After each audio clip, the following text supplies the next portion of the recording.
Welcome back to my next playthrough series. This time I will be playing the first edition of Shadow Rift.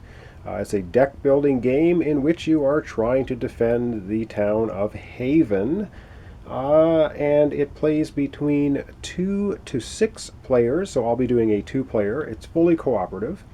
And there are a lot of rules and there is a lot of text on cards. And it's likely I will mess something up. There are 6 different villains, I guess you want to call them, we can play against. I will be playing against the Necromancer, which of course is all zombies and undead horrors, which will be besieging the town. And there are 2 ways to win the game. So at a high level, we need to close something called the Shadow Rifts.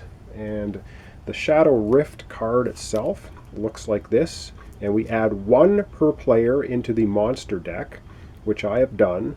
So the Shadow Rifts are these big holes in the space-time continuum, I guess, and monsters are pouring through. You must spend a magic you must spend 1 magic and use a seal to seal a Shadow Rift. If you seal both Shadow Rifts in a 2-player game, you win the game. So that's one way to win, and I know there's a lot of rules. It's very hard to explain everything. So I'm not really going to bother. We will probably just get into playing and hope I don't mess up too many things. So that's one way to win. The other way to win is to build all 8 walls, and these are our wall cards. There are 2 moats, 2 magic barriers, 2 stone walls, and 2 shrines. 8. Did I say 10? 8 wall cards. So 2 moats, 2 magic barriers, 2 stone walls, 2 shrines. If we can get all of these built, we will win the game. And they have costs on the bottom of them. So to build a moat, we need to spend 5 prowess, 4 gold, and no magic to build the moat. And they all have different costs. And there's a handy dandy little reference card here showing you the cost. So magic barriers cost this, moats, shrines, stone walls. Again, build all 8, you win the game. How does the game work? Again, at a very high level, we have an order of play. We're going to draw cards. We have a starting deck of cards. As per any usual deck builder, there are 10 cards. We're going to draw 5. We refresh the town. The town has 10 cards in it. And they are things like the guard. We have guards, we have mayors, we have a child, we have a smith. They have different abilities on them. And we'll take a look at that in a minute. So this episode is going to be basically looking at all the cards we're dealing with in the game. And maybe right at the end we'll get in a turn, but I'm not sure because there are so many cards to look at. So if you want to just skip this episode, if it just says intro, set up an intro, and go to part 1, then you can go right ahead and do that. You won't miss much. If you know how to play this game already, you know all the cards and rules. And then we're going to refresh travelers. Well, travelers are outside of town. They're wandering through town, and we can purchase them. There are infiltrators, though, that just come and hang out in the town, and they are bad for us. And again, you'll see how all the mechanisms work as we go through a turn or 2 or 3 and see if we can win. And then we have monsters in play act. Well, again, I'll get to that as we see it. Lots and lots of sort of steps and rules. And then we have monsters gain power. The way monsters come out in the game is we have to spend, I guess, call it monster power tokens. Each monster has a level of power to bring them out. And we're playing with the Necromancers, and I'll show you the zombie here because this will be representative of the monster cards. Right here is the power it takes to bring this monster into play. Now this is a zombie, so it comes into play in a special way, but the anatomy of the card is the same. This is how many hit points they have before you can to kill them. And so these are their special actions. If they move to stage 1, there's stage 1, 2, and 3 that the monsters move through until they exit. So in the first stage they kill a guard, second stage they kill a guard, third stage they kill a guard, and then you destroy this monster. So zombies basically will show up in the game when you're playing against a Necromancer and just sort of wreak havoc, killing your guards and then self-destructing.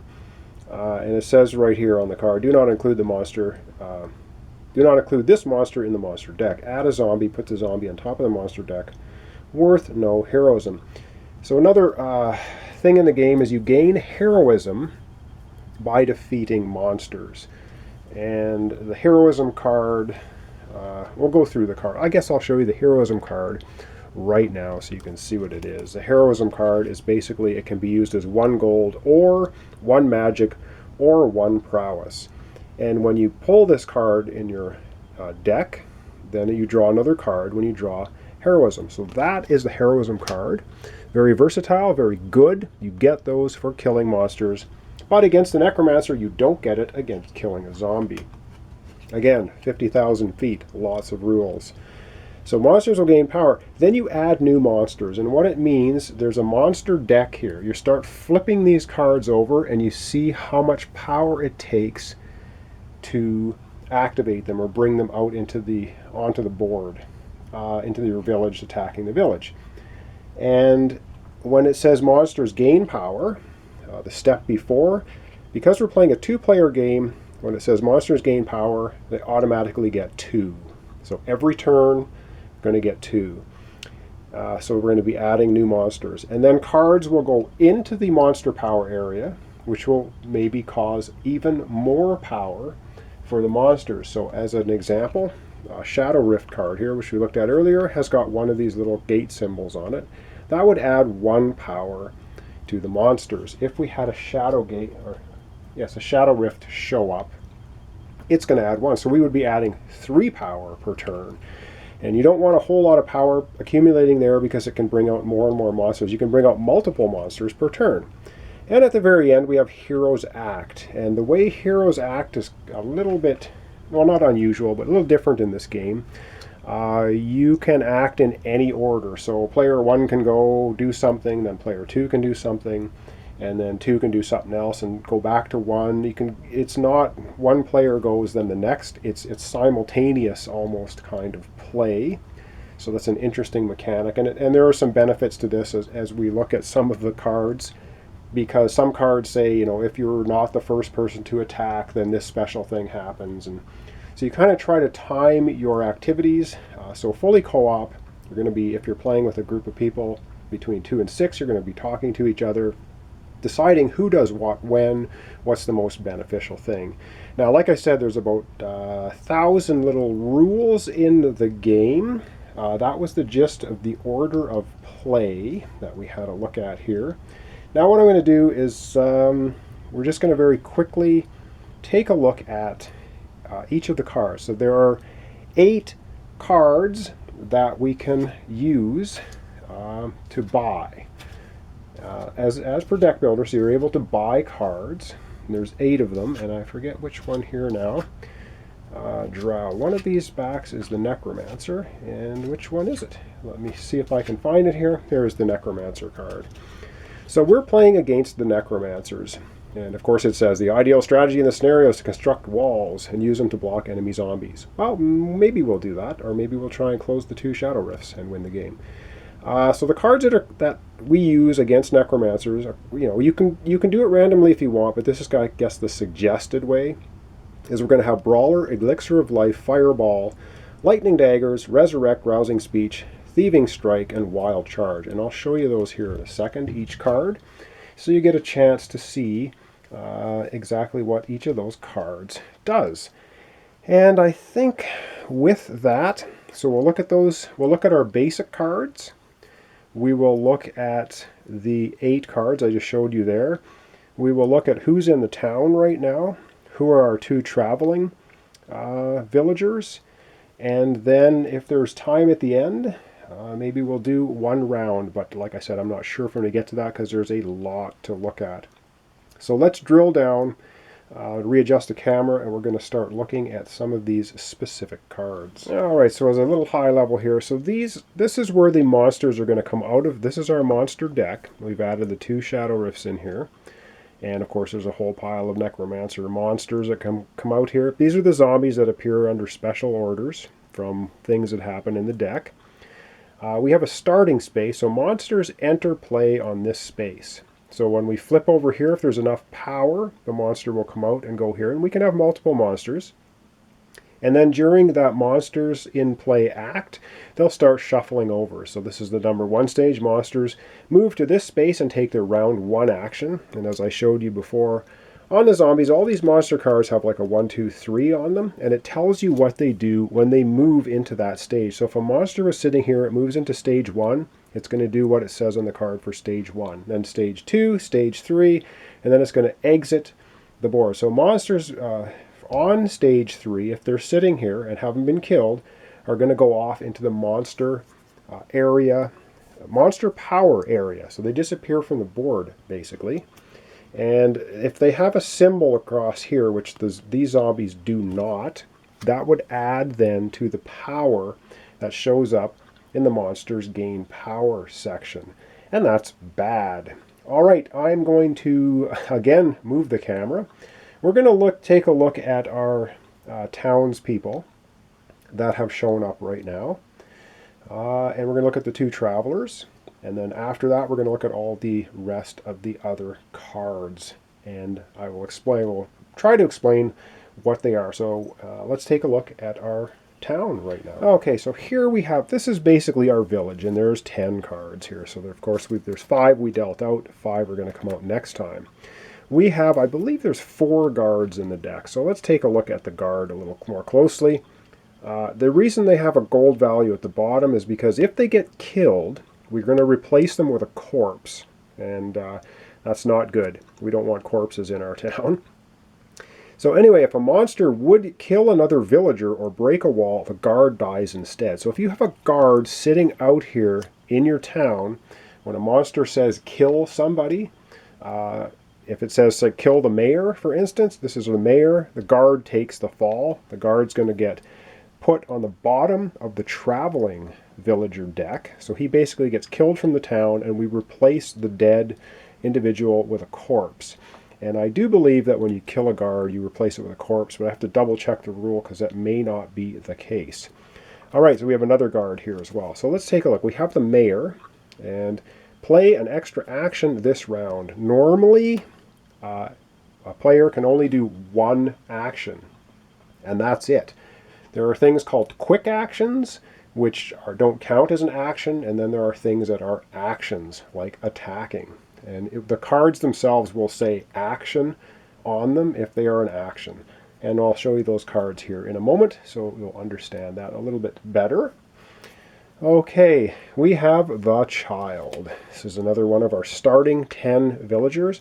And the child just basically says you cannot lose while the child is in play. So if the child is out here in your town and there was a lose condition that came up, you can't lose. So he prevents you from losing. All right, the smith is one of the starting town villagers. You can spend 1 gold when attacking, and you gain +1 hit. Each attack basically does 1 damage to a monster. There are ways to buff that. One of them is to spend a gold and use the town smith to give you 1 extra hit. So do 2 hits instead of 1. And just to show you quickly here, so for zombies, for instance, they have 3 hit points here. So if we were to use the smith on an attack, we could do 2 hit points of damage to the zombie instead of just the normal 1. Every time you do an attack, a melee attack, you're going to take a wound. And I guess I will show you the wound card. There's a whole pile of wound cards. So these will go into your hand. They're called afflictions. And you may spend 2 of your prowess to remove a wound from your hand. If removed, return this card to the wound stack. So there's a huge stack of wound cards. You don't want wounds, but you're not going to avoid them in this game. You will end up getting some. All right, the 2 first traveling traveler villagers we see is, first we have the innkeeper. And each hero removes an affliction from his or her discard pile and draws a card. Well, as you can see, the wound was an affliction. If we want to put this traveling innkeeper into our town deck, we have to spend 2 prowess and 4 gold. Not the easiest of tasks, but it can be done. The next traveling one we have at the start of our game is the Bard. This is used when you defeat a monster. The party gets an extra heroism, and he costs 4 prowess, or she does, 4 prowess and 3 gold to recruit her into our town. When you buy one of these traveling guys, they go into the discard pile of your town. When your town deck runs out, you reshuffle what you need and you lay out more cards. Again, many rules to this game. Trying to give you an overview here. So I showed you the heroism card, showed you the wound card. Let's just show you the other basic cards. So we have corpses. So when a villager dies, it is replaced with a corpse. And it says the heroes lose if there are no walls or villagers in town at the end of the monster's turn. And that's bad. So if your town's full of corpses and no walls and no legitimate villagers, you lose the game. It's another way to lose. Things you can buy are, of course, coins. This is another one of the basic cards. It's a resource, and you put the coin in front of you when you buy it. Return coin to its stack when you spend it. You may give this coin to another hero. So coins are the gold purchase value of the game, but they stay out in play. So they're not going to go into your deck. They actually get put out, and you get to use them. And you get to trade them, so it's kind of a collective thing. So that's something you can buy for 2 prowess. You can also buy a might card. This will go into your deck, and it's a resource. And you draw another card when you draw might. So if you put this in your deck, it costs you 3 prowess to buy it. So go into your discard pile. But when you draw it next time, you get to draw another card with it, and it's worth 1 prowess. So that's not a bad card. And we have the other card here that you can buy is called Strike, and you start with 2 of these in your basic deck. And it's a quick action attack. So it's a quick action, doesn't count as one of your actions. It's a melee hit, so you will take 1 damage. If you spend 2 prowess, you can change this into a ranged strike instead. So to buy this costs you 3 prowess to put 1 extra strike into your deck. So it is a deck builder. And then we have something called Seal. It has this magic symbol in the top right. You can play this card as 1 magic, or you can use it as an action spell. And it says you may put a card from the monster power area on the bottom of the monster deck. So if we get too many monsters in the monster power area causing us issues, you can use this action to put it on the bottom of the monster deck. And also, if you played another card with this symbol on it, then you can use this, you can activate this on the bottom, which is Seal a Shadow Rift. The party earns a heroism for sealing a Shadow Rift. Costs 4 prowess to buy a seal card. Alright, those are sort of the basic cards. The last thing we need to look at are the 8 cards you can buy in the game. And I think, well, I'll just grab them one at a time and I'll show them to you. So the first card we can buy is a loot card, and it is Elixir of Life. And discard the Elixir of Life to remove a corpse or affliction from town. And if you spend a gold coin, you can draw a card. You may remove a wound from your hand. When you do that, loot, and it says at the bottom, loot remains in play when the round ends. So loot, once you buy a loot card and it comes up in your deck, it's going to stay out in front of you for the rest of the game, unless it gets knocked out by a specific thing. And some of the monsters can say, destroy a loot or something, so it could happen. The next card we have is Lightning Daggers. It's also a loot card. Discard Lightning Daggers from play area when a hero attacks for +1 hit. So this can just give you a +1 hit. Can give anybody, so it can give the other player a +1 hit. And the attacking hero draws a card. And it says loot remains in play when the round ends. So you can put this out. You don't have to use it, but you can use it the round you put it out. And that goes with Elixir of Life as well. The next card we can buy is called Thieving Strike. And it's an action attack. Remember, you get 1 action per turn. It's a melee hit. If you are not the first hero to attack this monster this round, take a coin instead of a wound. So instead of taking a wound for a melee hit, you can take a coin. So that's pretty awesome. And the next card is Wild Charge, and it's an action attack, and it's 2 melee hits. You take an extra wound. So basically you get 2 hits, but you're going to have to take 2 wound cards to do it. And if you play 2 prowess, it gives you +1 hit. So this could do 3 hits. If you spend another one, or if you spend 1, you can do either or. You don't have to do them in order. So if you just spent 1 prowess, basically says if the monster dies, you do not take the extra wound. So you could use Wild Charge to do 2 hits, spend 1 prowess to only take 1 wound if you kill the monster. So again, lots of rules on the cards, lots of things to remember. Lots of things for me to mess up. All right, next we have one of my favorite cards, Fireball. This can be discarded, of course, for 1 magic. It has the magic symbol on it, and it's an attack, it's an action spell, and it's a ranged hit. If you do nothing but ranged attack, you do not take a wound, because you don't get in close enough to the monster to take a wound from it. If you spend 1 magic from another card, you can use either or. You can add 1 hit to this range, or you can add 1 hit to each other monster in play. If you spent 2 magic, you can do both of them. But you can't double up. I don't think you can spend 2 magic and add +2 hits. You can just add per each magic symbol, you can pick 1 or use both on the card. All right, 3 more cards to look at, and I think we're going to call it a day. This is a brawler. It's a skill. Once per round, reveal the top 3 cards. So reveal the top 3 cards of your deck. You may draw 1 attack or wound found this way. And with a skill, if you pay a prowess, you can keep this card in front of you when the round ends. Normally at the end of the round, you have to discard all your cards and then draw 5 new cards. But if you pay 1 prowess, you leave 1 left over, you can leave this in play. And it costs 3 to buy. And I haven't been mentioning what it costs to buy, but you've seen at the bottom of the cards what they cost. And some of them are pretty expensive. Fireball is 4. This one costs even 5 prowess to buy. Again, it has the magic symbol, Resurrect. It's an action and it's a spell. And it says remove a corpse from play. So if your town starts getting riddled with corpses, Resurrect, you'll be able to get rid of one. If you spend a magic from another card, you can look at the top card of the Traveler's deck. And if it's a villager, you may put it into play in town.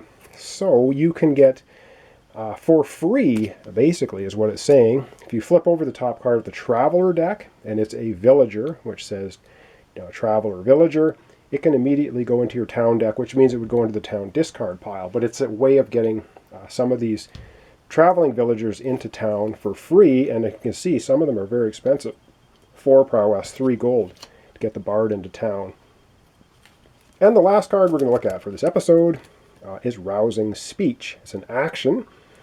Each other hero draws a card. We're only playing a 2-player game, so it would mean the other player draws a card. This action is quick if a monster has died this round. So if you kill a monster this round and you use Rousing Speech, it doesn't count as your 1 action. If you pay a gold, you can put a might on top of another hero's deck. So that's pretty good. So those are the cards you can buy to build your deck. And wow, I've talked a lot. This has gone on long enough. So I'm going to leave it off there. So we're set up to play. And we're going to get right into the order of play. Next episode will be episode 1. So we're going to be drawing cards, refreshing the town, which we've already done. I've shown it to you. Fresh the Travelers, which we've done. Monsters in play. Add new monsters, heroes act. So we're going to do this.